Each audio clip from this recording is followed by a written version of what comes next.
Welcome to Muslim Apologetics Australia. In this video, I want to talk about censorship and religious freedom, and I want to give you my views of what I believe. And so it's more of an informative piece, even for Muslims, for Christians, for secular atheists. It's a very important discussion. So here it goes. At the end of it, you're going to say, this is a fundamental Muslim. This is exactly what we thought about Islam to be. And so I'm not going to be shy. I'm not one of those wishy-washy, washing down apologists. I'm going to, act like I'm a Muslim, but then at the same time, I'm going to try and appease secular Westernism to conform with them in order to display something that really isn't Islam. And I've found that when Muslims actually do that, Westerners actually say, there you go, look, here's a taqiyya Muslim. These are people who are versed in Islam. They'll be like, oh, look at that modernist Muslim. He's a taqiyya. He's saying one thing about religious freedom and tolerance, but then his scripture says another thing. And so Muslims continue to expose themselves when they try and act like modernists. So in this lesson, I'm going to show you that we don't need to appease them. And in this discussion, I'm going to show you why the secularists or the Westerners, they themselves would wish to have the censorship you have in your own religion, because it's what helps us in sustaining ourselves and at the same time protecting those who are vulnerable amongst us. Because not everyone is well versed in religion. Not everyone is well versed in the Quran. Not everyone is well versed in the Bible. So for example, I am against Christians who are preaching the Bible and sharing the good news among Muslim predominant countries, because most of the Muslims there, a lot of them have become modernists too as well, and they're going into modernism, and what's happened is they're losing touch with their faith, and so they're becoming ignorant in the Quran, they're becoming ignorant on hadith and Islamic literature. And what happens is evangelists go around, and these are more versed. You have evangelists out there that are much more versed in the Quran than your average Muslim. And so what happens is the evangelists will come and start preaching to these groups of Muslims or to this individual and persuade them to leave Islam.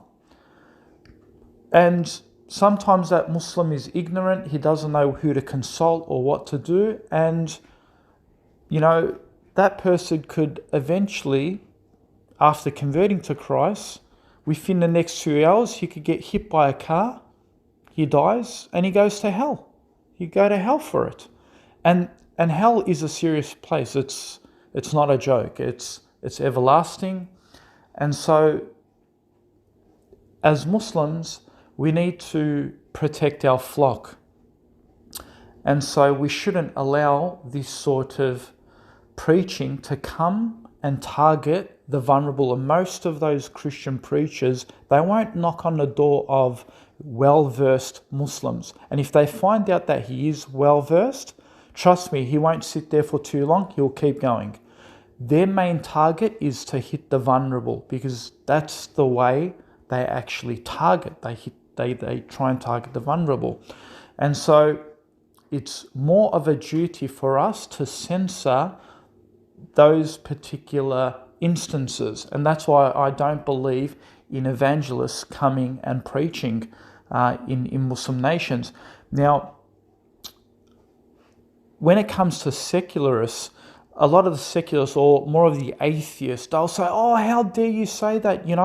We should let children decide for themselves, let them grow up. They should hear about Christianity, they should hear about Islam, they should hear about atheism, they should hear about Judaism, they should hear about Buddhism.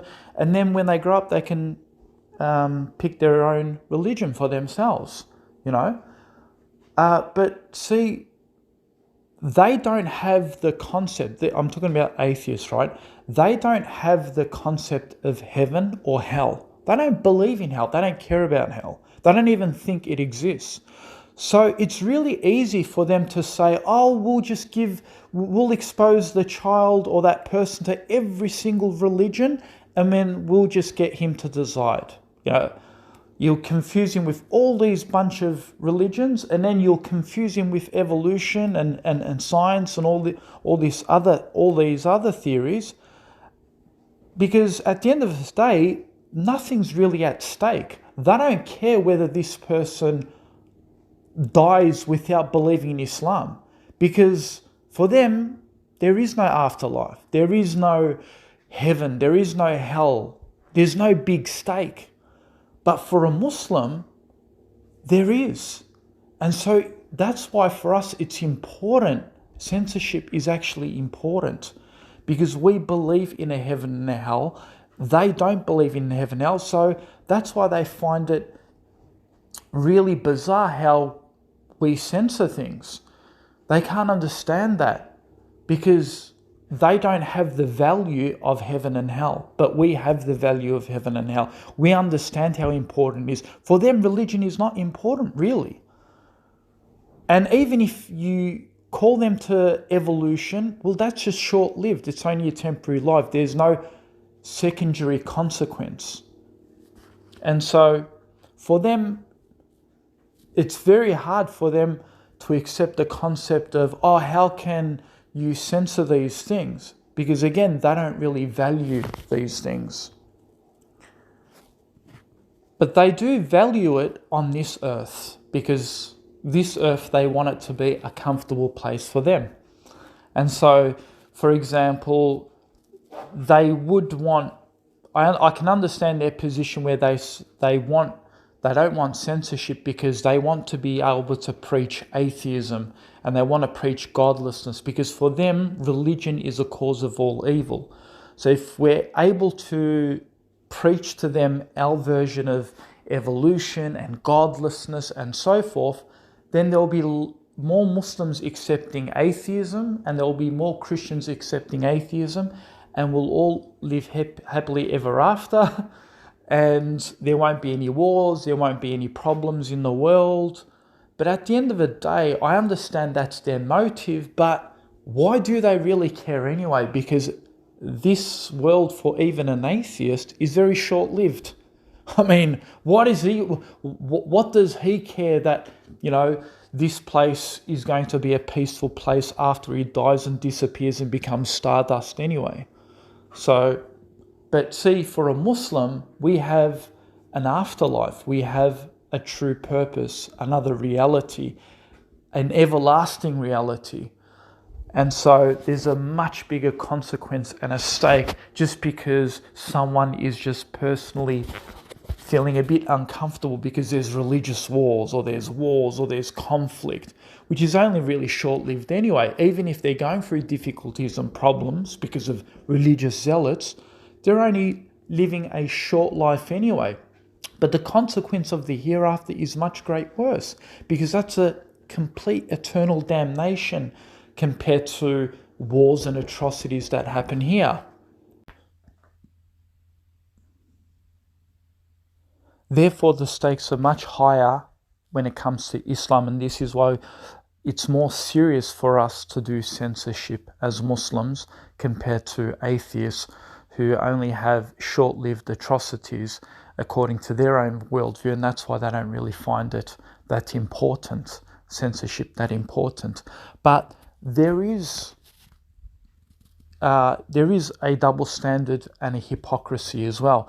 When atheists or secularists turn around and say, they believe in, secular democracy, freedom of speech, liberalism.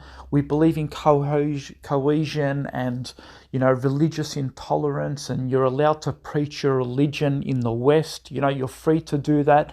We're not like Muslim countries where it suppresses religion.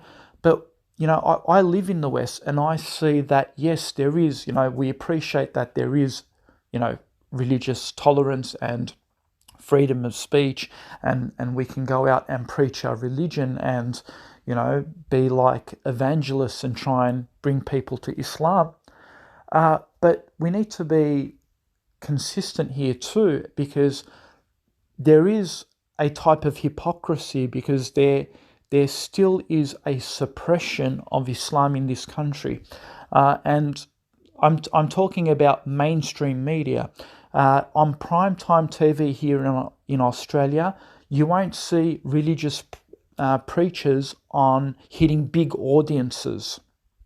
And so they don't allow that sort of thing. They don't have TV shows to cater for that. They don't have Muslim programs to do that. And yes, there are Christian evangelical programs, but they usually play those shows 2 o'clock or 12 o'clock, midnight. It's not prime time. So they've even suppressed the Christian religion in this country. I have never seen where a Christian preacher gets up and starts preaching from the Bible prime time, say 5 in the afternoon, 7 o'clock at night when people come from work. It's not there. It's not there on TV. And so there's a double standards when it comes to secularists, claiming that they give religious tolerance and freedom of religion, but they do it at a low scale. So if you're just some individual that has a mass, you have 200 followers, 100 people, 150, a couple of thousand, that's your audience, that's your capacity. Yeah, okay, you can go on stage and start preaching to those people.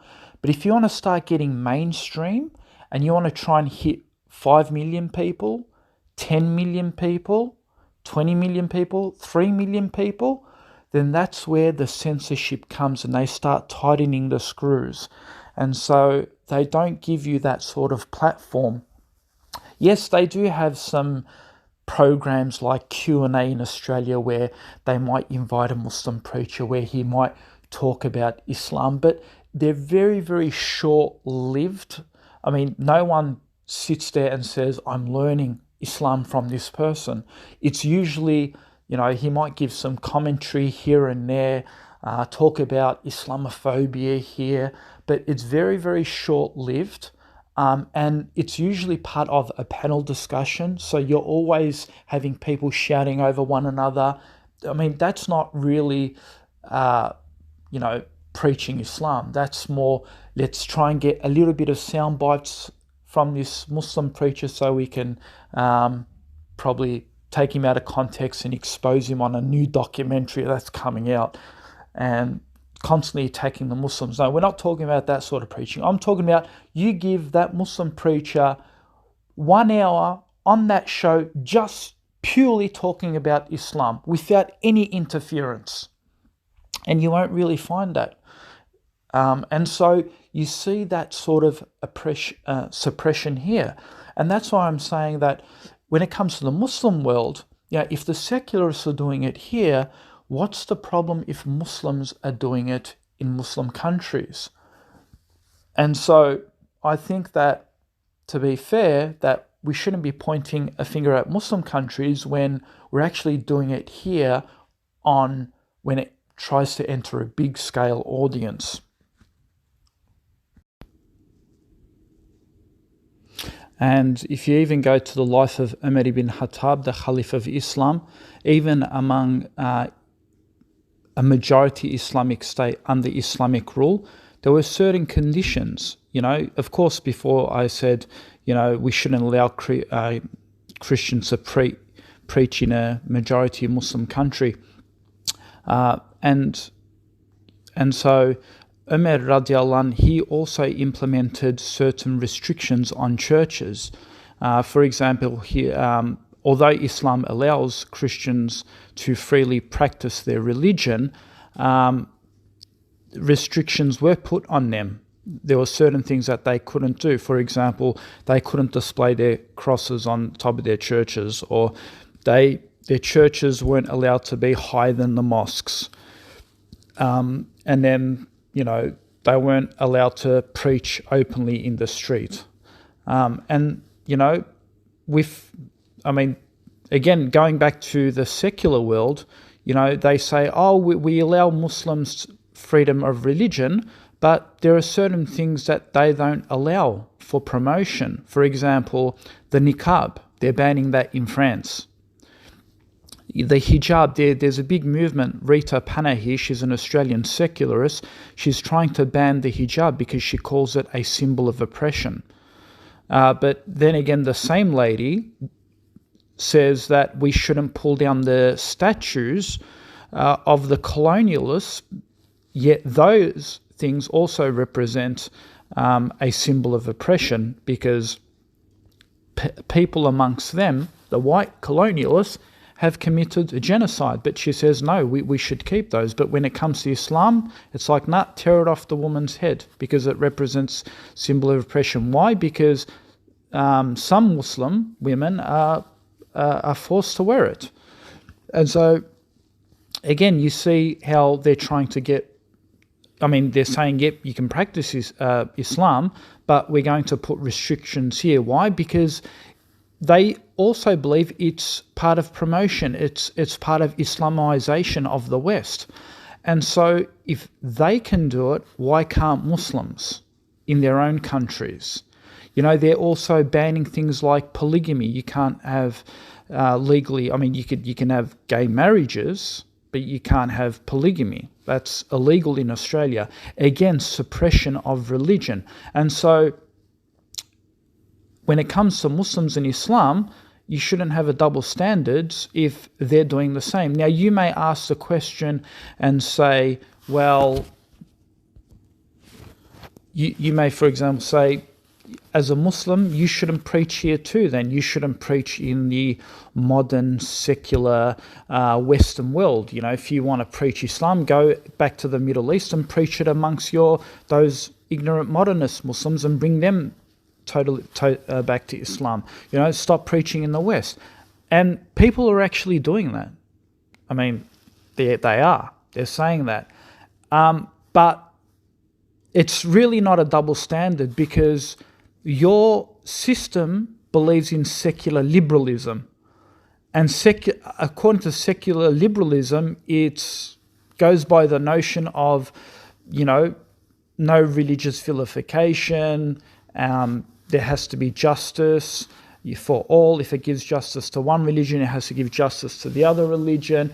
And there must be an equal footing, under their secular liberalism. Although they themselves don't really believe that anyway, but they like to show themselves to be that way in order to say, look, we're not like those Muslim countries. And so, as a Muslim, you can't then criticize me for spreading my religion here, because I'm only going by your own standards. And so don't be upset if I'm preaching here, because that's what you're calling me to do. You're saying secular liberalism, here you go, we give you that religious right to start preaching. But like I said, their own secular liberalism has come and bit them on their foot, right? Because Islam is spreading, because they're allowing Muslims to preach Islam in this country. And so what I said early in the beginning of my video, I said that they would wish, the Islamophobes, the haters, the ones who are against Islam, who want to shut Islam down, they would wish that they had Islam, the Islamic theology of suppressing. Because had they done that, then Islam wouldn't have spread rapidly in the West. And so they now are biting their fingertips, saying, why are we doing this? Why are we allowing this to happen? And that's their own system that has come back and bit them on their foot, right? we have a terminology called he fell on his own sword, basically. And so now those on the far right, they're starting to wake up. They're going, okay, well, we need to start banning this part of Islam, or we need to start banning that part of Islam. And ultimately, they want to ban the Quran. They want to ban Islam. They've got far right groups trying to do this. But then again, it only exposes them. And this is why I don't really get upset, because yes, it does hurt us as Muslims because we can't preach here, because we want to invite people to Islam and save them from hellfire and all that sort of stuff. But at the end of the day, yes, it is hurting us, but it's hurting them more because it exposes them more, because they believe, they try and tell the world, oh, we're not like those Muslim countries. We're not like, Iran or Saudi Arabia. We don't suppress religion. We give religious tolerance. But then when religion is growing and it's rapid and they're converting to Islam, then they're starting to cry. They're starting to go, oh, why is this happening? We got to ban these guys.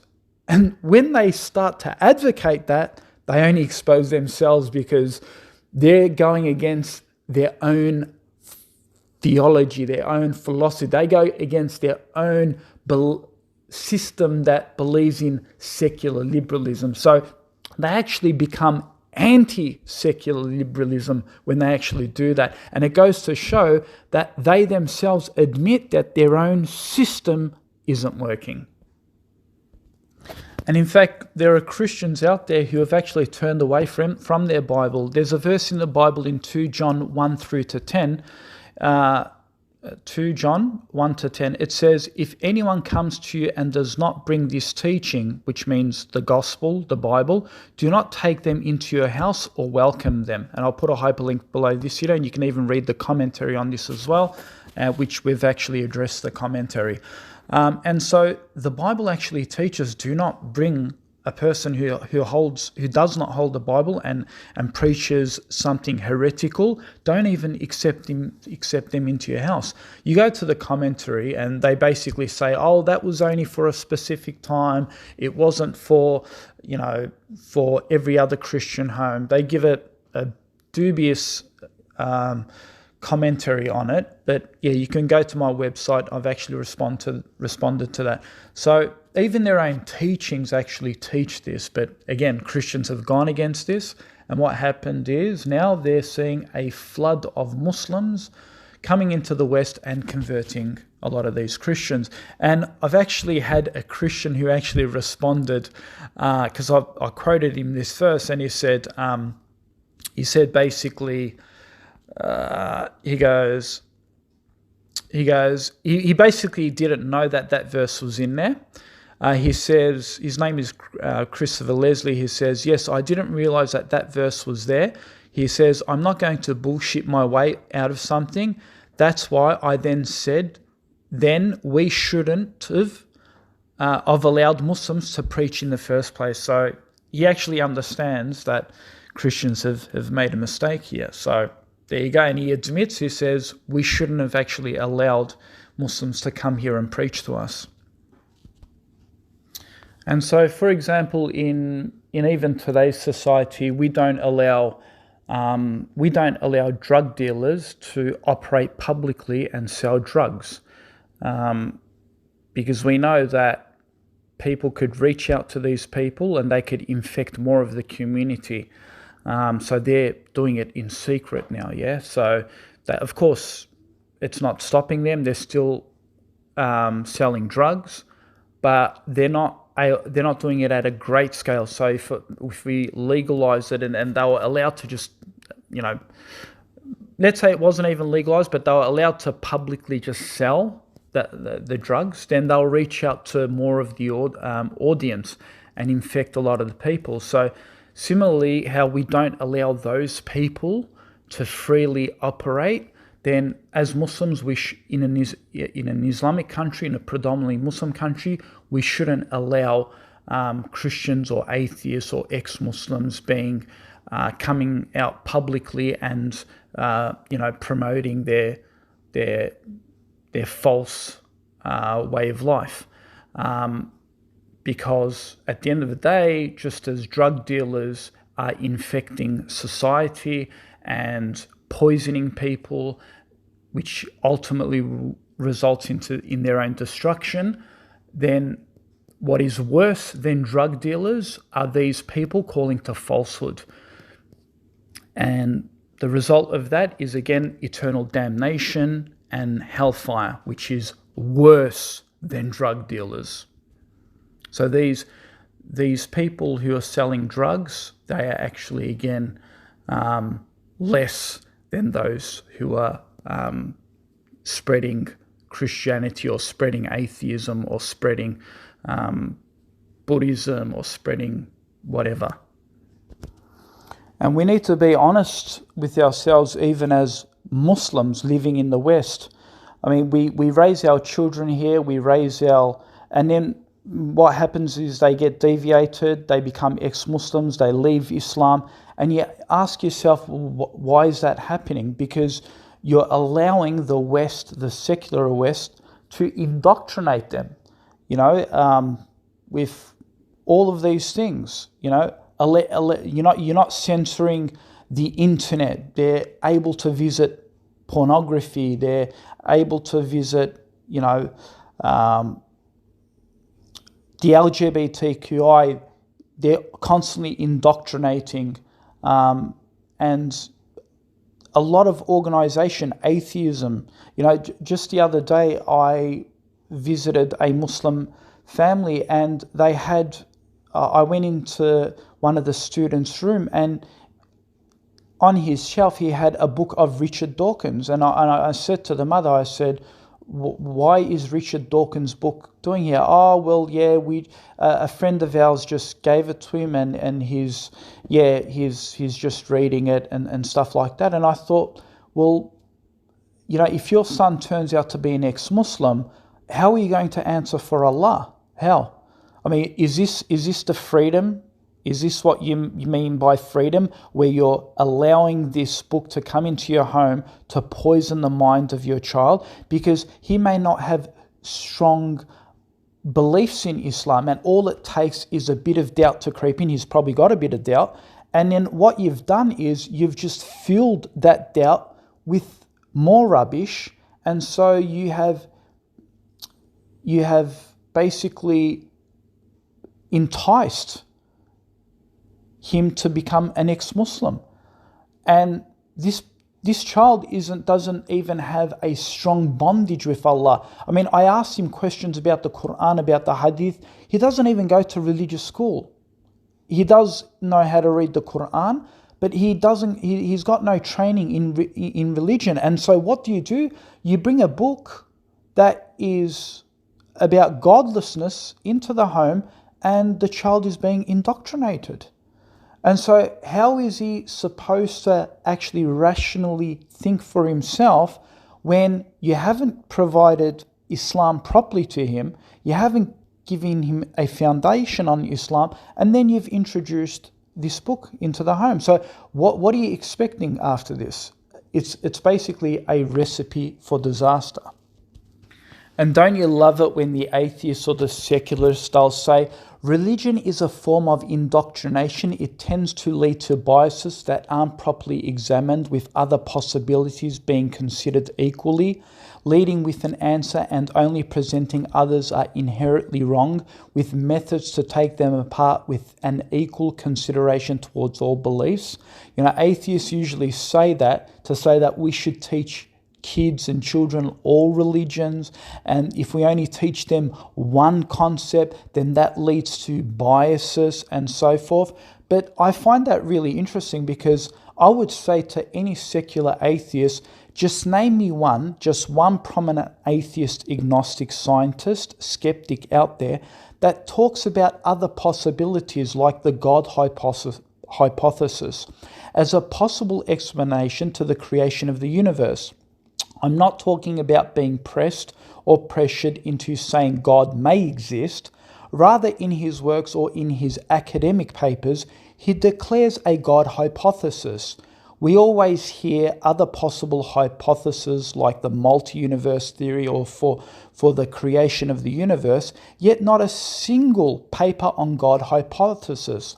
So please spare me the nonsense about indoctrination and biases, because none of their scientists or experts, in their own books and papers, they start talking about the God hypothesis. So it's hypocritical for them to say, "Oh, you're Islam. You're only teaching the children one version. You're not teaching them all the other religions and all other theories." Which leads to biases when they have their own biases, I can assure you. And I can certainly guarantee that even if an atheist has a child and he tries to raise him on all sorts of different religions, I can assure you that by the time that children reaches 16 or 18, he's probably fed so much rubbish about religion to that child and indoctrinated him that the child, once he reaches 17 or 18, he probably wouldn't even want to look at any other religion. Okay, so I don't believe in this, I'm not going to be biased, I'm not going to indoctrinate my child or poison him with this anti-religion garbage. No. And like I said, even if they want to do that, again, their stakes aren't high. I mean, again, a father who's trying to raise his children on non-bias, who's trying to give him all these wonderful different religions and let the child pick one for himself, that father doesn't care whether that child picks whatever religion, because at the end of the day, the father knows that God doesn't exist or heaven and hell doesn't exist. So he doesn't have that concept of, my child might pick the wrong religion and therefore he will go to hell.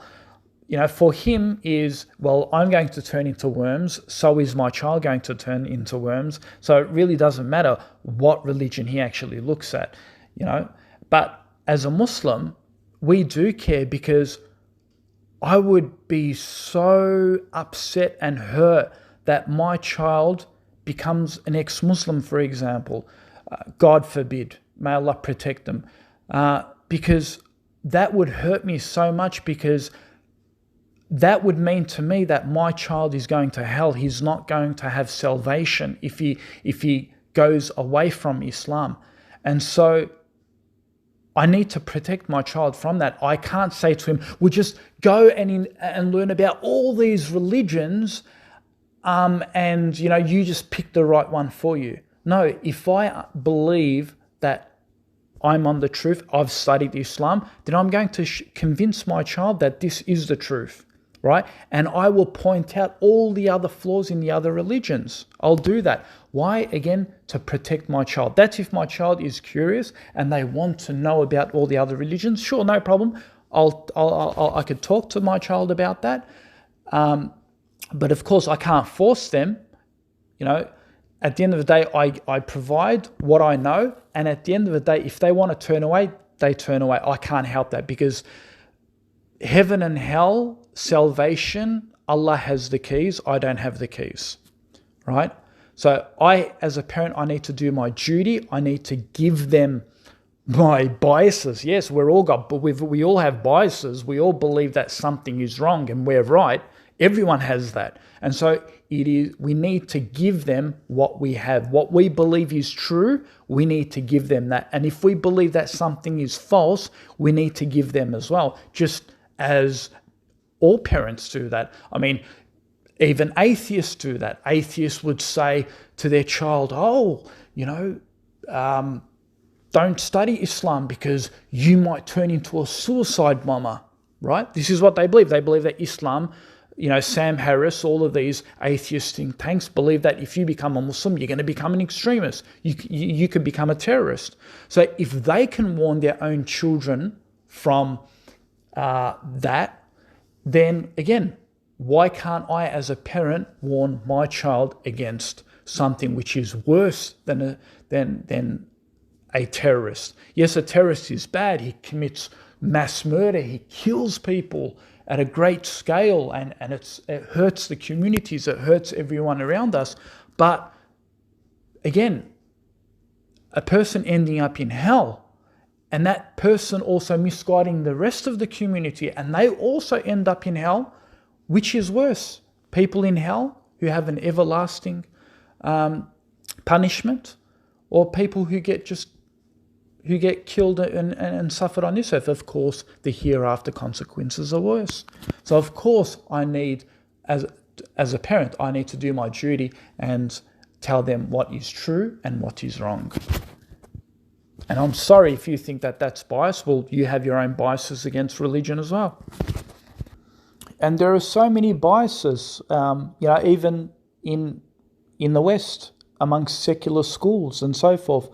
For example, an atheist would say something like this, even when there's religious education in some public schools.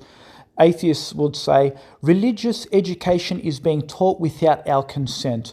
We're not being informed about what's being taught. Enough is enough. I'm removing my child out of the class. You have atheists doing that, yeah? Because they don't want their child to be indoctrinated. But then, Muslims could say the same thing. Same-sex relationship education is being taught without our consent. We've not been informed about what's being taught. Enough is enough. I'm removing my child out of this school. And then so the atheists say, oh, that's just Islamic intolerance. Right? So you see a double standard. I love the double standards where they try and say to Muslims, oh, look, you must just fear secularism.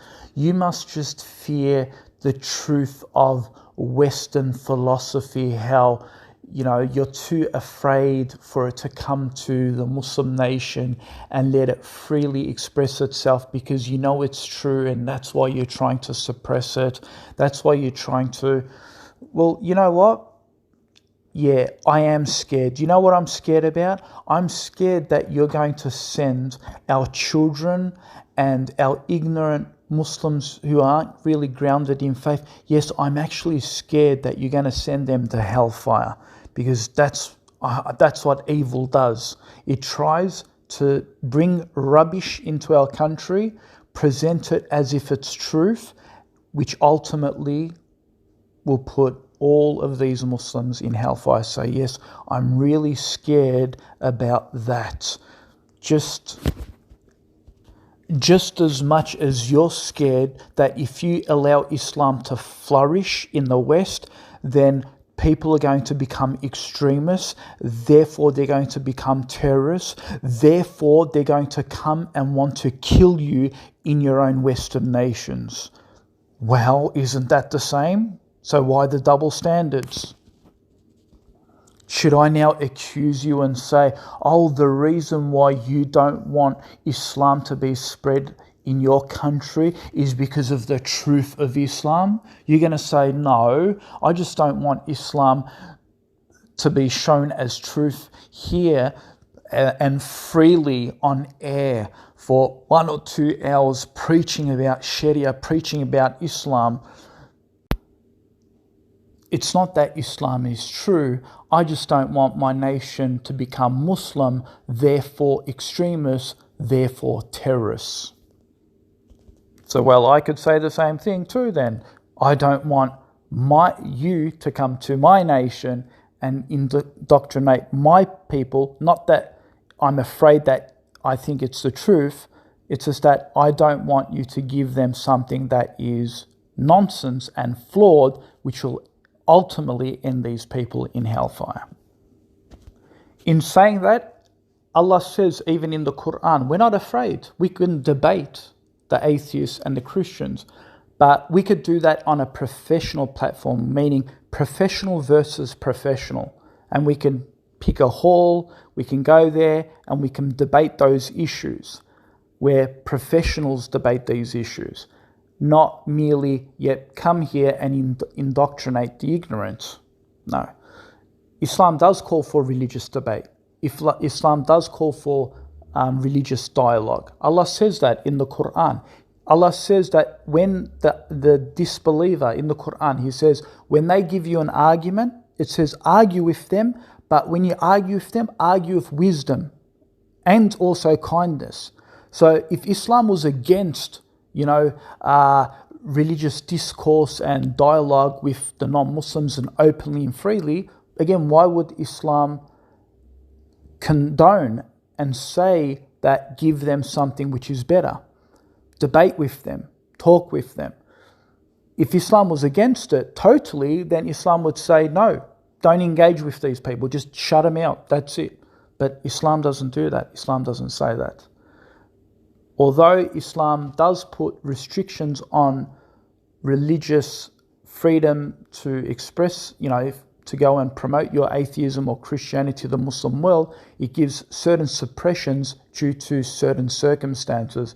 The one that I mentioned, where you go into a predominantly Muslim area, which may have a lot of ignorant people, and you're freely there trying to call them to fahisha, call them to evil.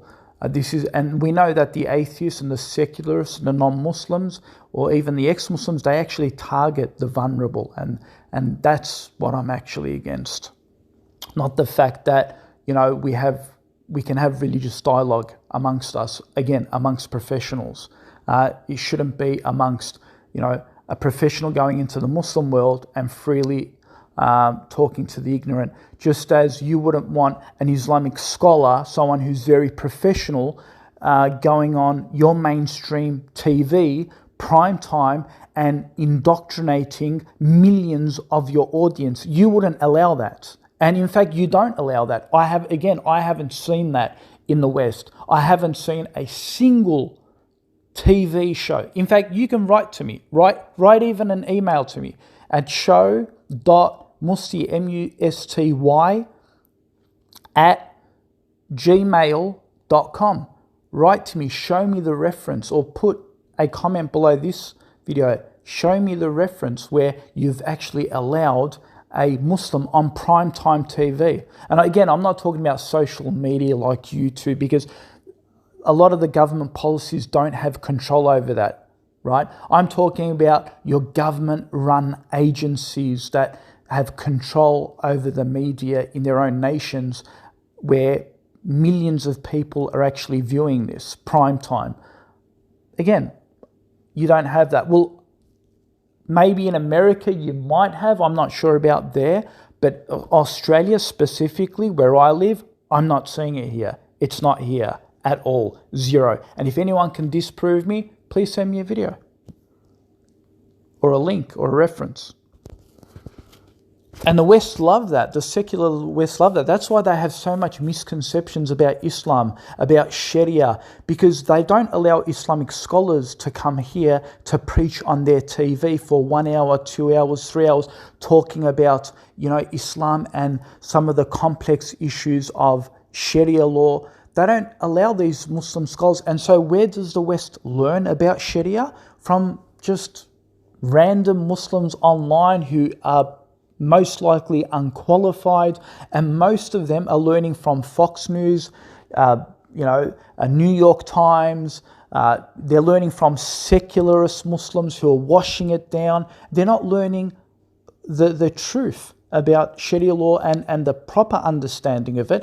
And so what happens is the secularists love it. The government loves it, because people, when they're having misconceptions about Islam, when it's not explained to them properly, then they're running away from Islam. They're like, we don't even want to know Islam. We don't even want to hear about Islam. This is wrong. They're not hearing the proper arguments against the misconceptions. And so the government likes this. And this is why the government doesn't invite the scholars, doesn't invite the Muslim Western, even classical academics in this country, and they do that for a purpose. But when it comes to secularism, when it comes to talking against Islam, oh yeah, they invite people like Ayan Ali Hirsi, and she doesn't just speak in a private hall. They call her on mainstream TV, where she speaks nonsense for about 1 or 2 hours,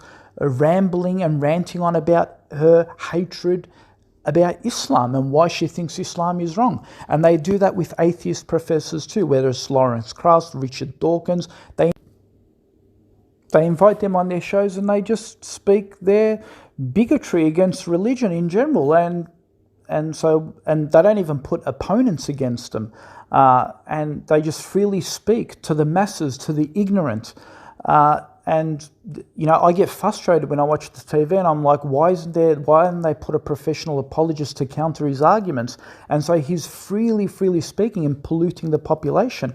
And so again, when the West want to talk about, Islam has biases, they're suppressing, they're only teaching one part of Islam, and they're not allowing us to come to their countries and speak. Well, that's exactly what you've been doing here. And again, I'm not really against this. If that's what you want to do it, no problem. But don't have a problem if Muslims are going to do the same thing in their countries. Yeah, if you want to indoctrinate your nation, then we're allowed to indoctrinate our nation and our people as well. And I could tell you that the West is full of indoctrination. Muslims in this country can't do polygamy. They can't do other. They can't follow other aspects of Sharia law.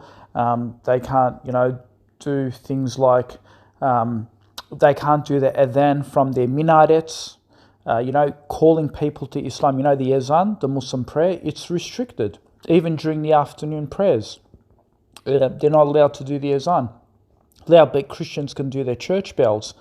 And so there's always a form of suppression, and so what they're trying to do is trying to hinder people away from Islam so they don't hear about Islam. So again, if they're allowed to put those restrictions, why can't we? And I love their double standards when they say, you shouldn't bring Islam here. You shouldn't, if you want to practice Islam, if you want to live by Sharia, go and do it in a Sharia country. Go live in a non-Muslim country. But you know what they do? They're actually, while they say that, they're actually going and trying to secularize the Muslim world, trying to democratically enforce democracy in those world. They don't say, you can go to the Middle East and practice your religion and you're free to do what you want. No, when they hear a story that a certain person has been flogged because he's committed adultery or fornication, they start putting it out on the headlines. Look how barbaric Islam is. Look how evil Islam is, right? Because it punishes the one that does fornication or commits adultery. And so it doesn't become about, you're free to do what you want to do. No, they start contacting the Human Watch Commission. They start, trying to hang the president in the street by trying to accuse him of being a dictator and so forth. And they try and raise awareness to send Western forces in there to try and liberate those people and try and give them democracy and secularism, because they believe that Islam is a barbaric way of life. And so again, they're not just sitting back and saying you can have your religion, you can go and sit there and have your religion. No, they don't do that. They actually want to go there and bring secular democracy, and if you don't want it, they're going to bring it there by force, especially if they think it's impinging on human rights, because they simply disagree with the hudud and the punishment of Islam on its requirements. Imagine the Muslims did that. Imagine the Muslims said to the secularists that, there are certain laws in your country that we disagree with. Alcohol, for example. Alcohol causes so many deaths of people, so many abuses of people. What if we just bring our military forces here and ban alcohol in this country because of all the ill effects it causes, and you accommodate for it and you make it legal and you're complicit in that evil? What if we bring Sharia law here by force and try and save these people who are being affected by these substances? Right? What if we start interfering in your legal process? You'll say, you're trying to Islamicize the world. You're trying to control the world. You're trying to take over the world. Right? This is what they'll say. But when they do it, when the secularists come to the Muslim world, that's fine. That's fine. Why? Again, there's a superiority complex. They think that they are so advanced, economically, militarily, sociologically,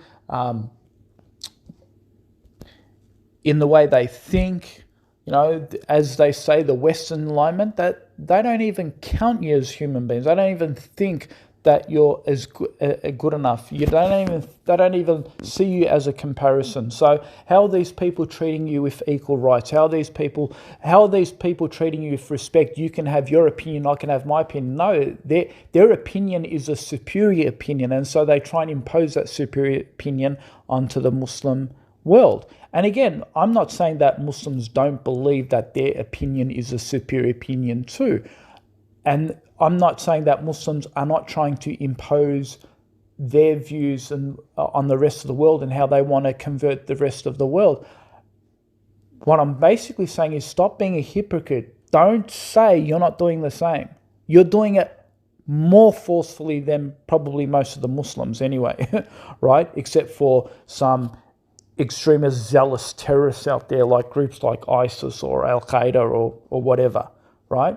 But generally Muslims aren't going around bombing non-Muslim nations, coming with their ships and their airplanes and their tanks, right? Yes, you're getting terror attacks, isolated cases here and there, but you're not getting a general invasion just like you did in Iraq, yeah? You weren't happy with the president of Iraq. You said he was a dictator. You said he had weapons of mass destruction. We knew what it was. It was about taking the natural resources of that country, as Donald Trump admitted. He was there after the oil. But it was about democratically electing a president that is more democratic and less Islamic, so you can obviously bring secular liberalism and democracy in that country and make those people less Islamic. And you do that even with countries like Turkey. You want to get rid of the democratically elected President Erdogan. You want to remove him from power. Why? Because he's trying to revive a more conservative Islam in Turkey. And so what you're doing is we're seeing a lot of pressures being put globally to try and remove him from power, so they can put someone who is more secular liberal, who thinks like the West, acts like the West, so they can continue to bring secular democracy there. And this is what I'm talking about. It's that secular world domination. So if you're trying to do that, right, and trying to evangelize the world under a Western enlightenment, again, don't be a double standard hypocrite and say, well, the Muslims shouldn't spread Islam here when you're doing the same over there. And again, I also believe that we shouldn't be allowed to, there should be even suppression for insulting the Prophet, for example. You shouldn't be able to insult the Prophet. I don't believe that this should happen, because there should be respect in dialogue. There should be wisdom and there should be good faith, because when you're insulting, it's hostility, and hostility can cause a lot of hostile friction in society, which isn't healthy for society.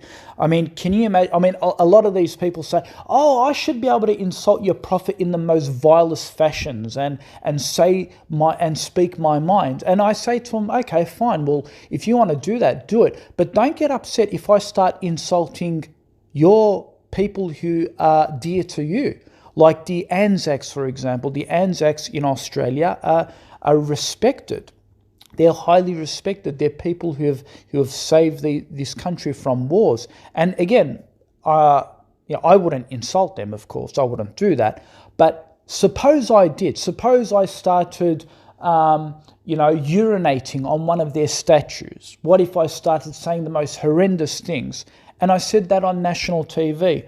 Do you think that they're going to tolerate my freedom of speech? Do you think that they're not going to give me some sort of consequence? Of course they're going to give me a consequence. They're going to do anything in their power to shut me down for insulting something that is dear to them. And especially if I have a position of power, like if I was in politics or if I was in a certain workplace, they would contact my workplace and try and get me fired. If I was working in politics, they'll tell me to stand down. Again, if it's about respecting freedom of speech, if you're allowed to insult my Prophet, so if I start insulting people who are dear to you, why are you saying yes, you're allowed to say what you're allowed to say, but here are the consequences. Well, if freedom of speech should be tolerated, there shouldn't be consequences. I shouldn't have to face being boycotted and blackmailed to say, well, if you're allowed to have free speech, but if you speak against something that I disagree with, well, it's going to cost you your job now. That's not free speech, is it? Because you're trying to silence me by threatening me with monetary funds, like a loss of job or a loss of position. So I find that really, really hypocritical when they say, oh, you have freedom to insult and say what you want, but there are consequences. There shouldn't be consequences. We shouldn't even talk about consequences. Yes, I understand consequences of backlash, meaning people disagree with me and get angry, but why is it affecting my position of what position I have? If I have a position in politics, or if I have a particular job, and you start contacting my boss to try and get me fired. And there are many examples of that. Just the other day, I can put a hyperlink below this video. There are certain people who work in the media, and so this person wrote something when the Israeli and Palestinian conflict was happening, he wrote something. He drew a cartoon about Israel, about Netanyahu, I believe, and he put him on a seated chair looking like a dictator and using the remote control and blowing up Gaza like a video game. And that was really, really insulting. And so what happened was, yes, the Australian Constitution gave him the freedom of right to express himself in those cartoons, but what happened was he got sacked. His employer sacked him, which is a major corporate media newswork. Why? Because it offended Israel. It offended the Jews. So again, like I said, there's a double standard. They say they give you freedom. They say they give you freedom of expression, but they start putting all these bans. Facebook. Say things on Facebook, you get banned. Say things on YouTube, you get censored and banned. So the secularism and the Western world do not hold the greatest example of freedom of speech and freedom of expression. But then when it comes to Islam, they want to come there and say, we want to have total freedom of insulting your prophet. And, if you try and suppress us and threaten us and, with all these things, then, that just proves that Islam can't tolerate. It's unbelievable, their double standards. So there needs to be a level of consistency, and it just goes to show when they start censoring things and shutting things down, it just goes to show that they themselves don't believe in the true secular liberalism they believe in. They actually believe more in Sharia law, right? More in suppression, right? And so, which again proves the truth of Islam and proves the falseness of secular liberalism. And this is why even Donald Trump, he hates the media because the media spreads false news, false information. And this is why I believe, they attack President Erdogan, for example. They say, he locks up a lot of reporters in jails and he extradites them and he suppresses the media and so forth. But I believe that should happen because the media have got far too control. And so, if media is reporting something, it should report the truth. It should report facts. If they are facts, not conjecture or not their own narrative without checking the facts. And the media does that. The media doesn't do a lot of fact checking. And so when it does that, it demonizes people. And when you demonize people, that could start wars. And so I think that there's a responsibility by the media to present the truth because it could cause harm to society. And that's what President Erdogan does in Turkey. There's a lot of lies, like they make claims. They say, for example, President Erdogan stole this much money. And Erdogan's saying, before you start labeling me such, Bring me the court.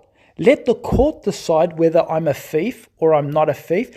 Then if it is proven that I'm a thief, then you can start displaying in the media that President Erdogan stole money. But you can't start making all these accusations and conspiracy theories, and then there's no court case, and then you get away with the population who are thinking that I'm a thief. And that's not fair on President Erdogan. That's not fair on anyone. But the media is allowed to demonize people and get away with it like that. And even if it goes to court and he wins the case, some people say, oh, well, President Erdogan paid for the judges, and he still doesn't eventually get his name cleared. And so the media should be shut down for spreading false news. And shutting down media is not something that, oh, it's the Muslims who are doing it. Facebook is now doing that too. Like, if someone posts something without factual evidence, without supporting it with 100%, Facebook actually shuts down that page or that comment if it spreads false news. There's a whole campaign that's happening now on Facebook. And when the media are allowed without, they don't have a leash on them, you leave the leash loose and that dog runs freely. And so what happens was, for example, let me give you an example. A cardinal in Australia, the media made an accusation without going to court at the moment. They started bringing out all these allegations against a particular priest. And so that cardinal, he basically, it was sexual abuse. And so that cardinal denied the charges and he fought the charges in court. Now, even though the first case he lost, the second case got withdrawn and he basically fought him again in court because there wasn't substantial evidence. And so he basically took him back to court because the court got appealed.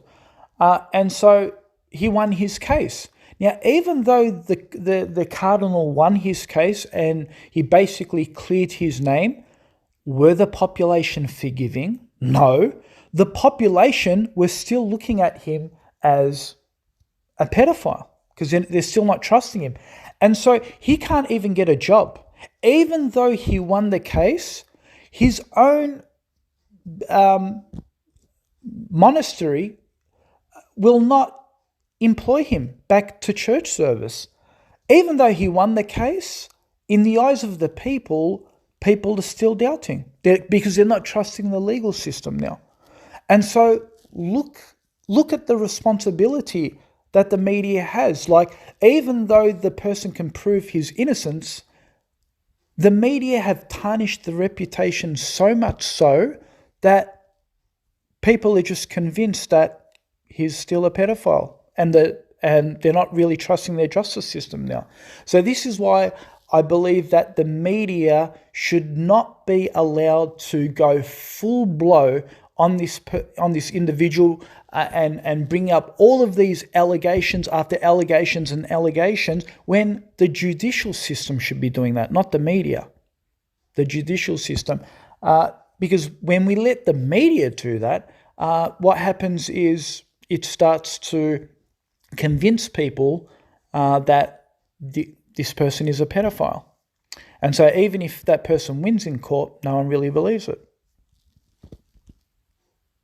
So I think the media need to play a big part in being responsible for this, and they shouldn't really be talking about the case until it gets put in court. Yes, they could bring up the name of the person and the allegation made, but the media doesn't do that. It does its own investigation and reporting and all of this sort of stuff. And what happens is they've already conditioned the people because they've only shown one side of the story.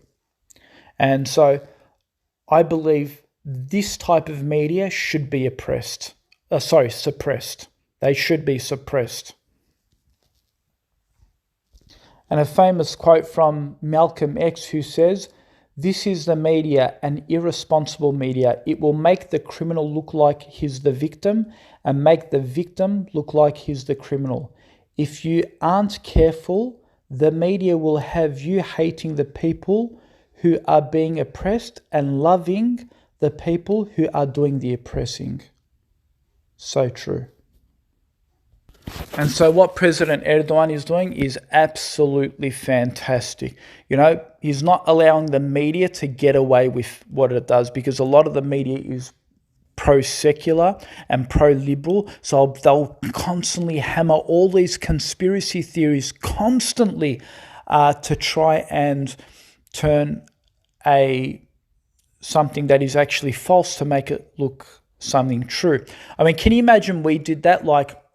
And the media does that too. Like September 11. A lot of people have conspiracies about it.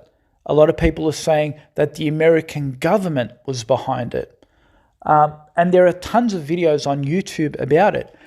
Does the Western media allow that to be played in their media forms? Do they? I haven't seen, there's so many documentaries on 9/11 being an inside job. Does secular governments, like in Australia, for example, do they play that on mainstream? Have you seen a conspiracy documentary played mainstream to its audience? No, they haven't played that on mainstream TV. Why is that? Well, it shows that they don't want people to be indoctrinated by conspiracy theories. And so they suppress that form of media from public viewing. Yes, you can watch it on social media, on the internet, if you're searching for it, but unexpectedly, oh, look, it's on TV, a conspiracy theory documentary on an inside job about 9/11. Why? Because it's going to make America look bad. Now, some people might argue it's based on facts, but a lot of people are saying there aren't facts. It's misconstrued. And so notice how the secular government is not airing these shows. So why the double standards? So you have a problem with President Erdogan, Tayyip Erdogan, shutting down media because it makes conspiracy theories on President Erdogan, but then your own systems are shutting down documentaries on 9/11 so they're not aired on your TV. Again, why the double standards? Are you dictators? Are you ones who are suppressing the media? Or you just want people to know only one side of the story? So again, I'm not blaming the secularists for doing that. I'm not blaming them in doing that. What I'm showing you is don't get upset at President Erdogan and some of the Islamic leaders out there for suppressing it when they've got good reasons for doing it, just as you have got good reasons for suppressing what you believe is just a conspiracy and it's non-factual. So don't you dare go call him a dictator while you say you're liberal and democratic and you don't have dictatorship here.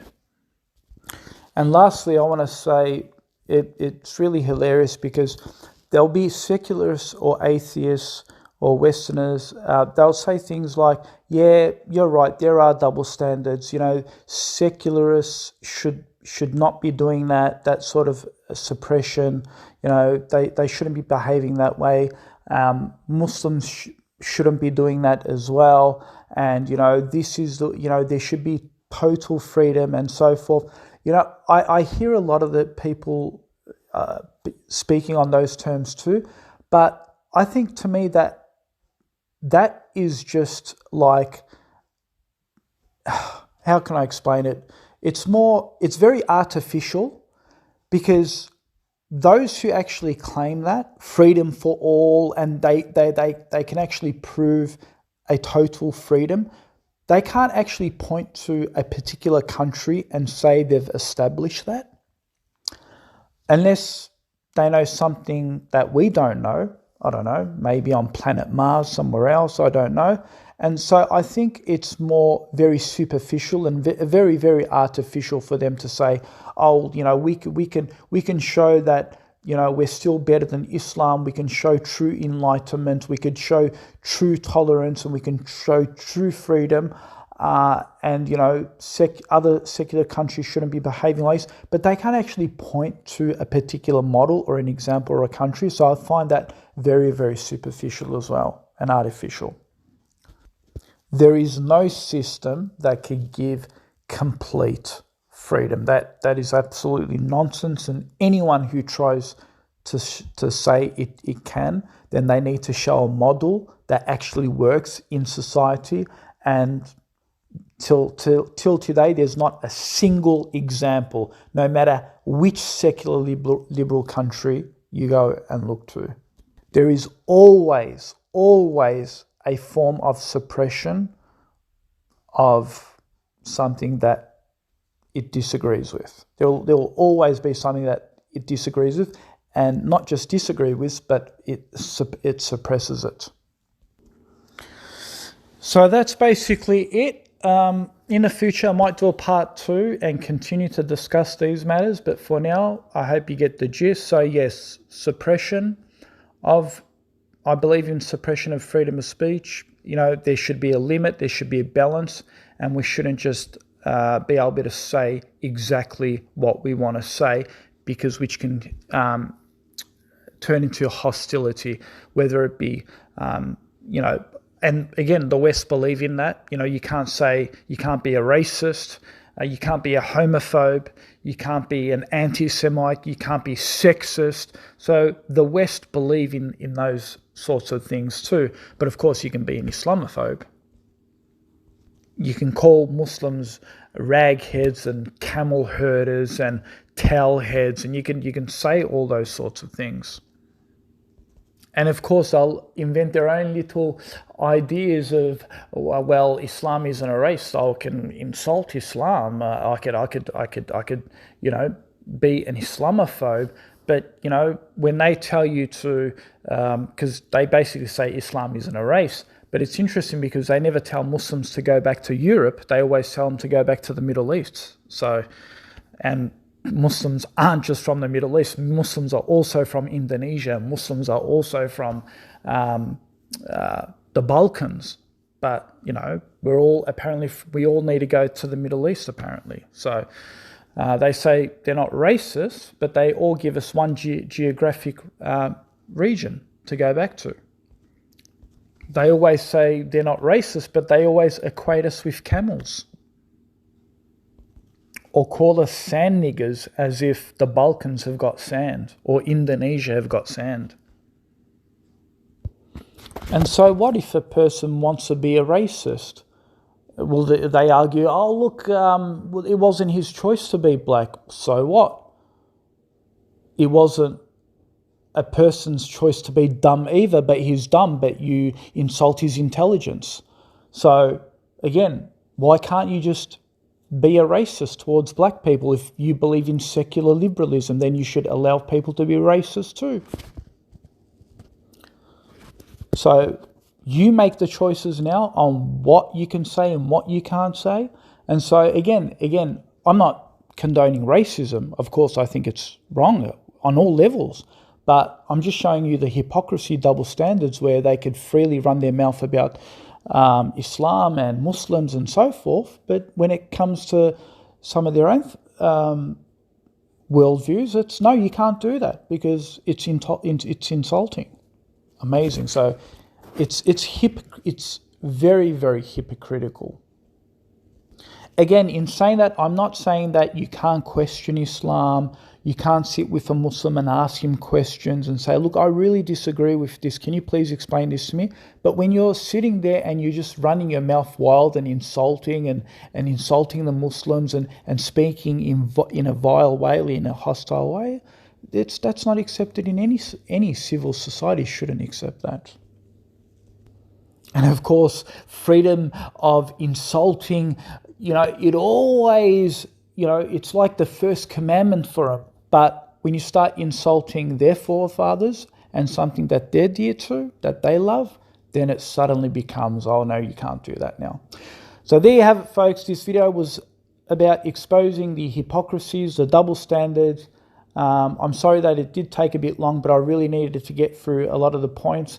And Yeah, so basically, I believe in suppression of speech, and I've given you my reasons why. And I know that the secular world agrees with a lot of the things that I say, and I'm sure they disagree with that too. That's fine. But, you know, and I believe wholeheartedly that they want to follow the Islamic methodology. I wholeheartedly believe it. And I could see that the world is actually changing towards that anyway. So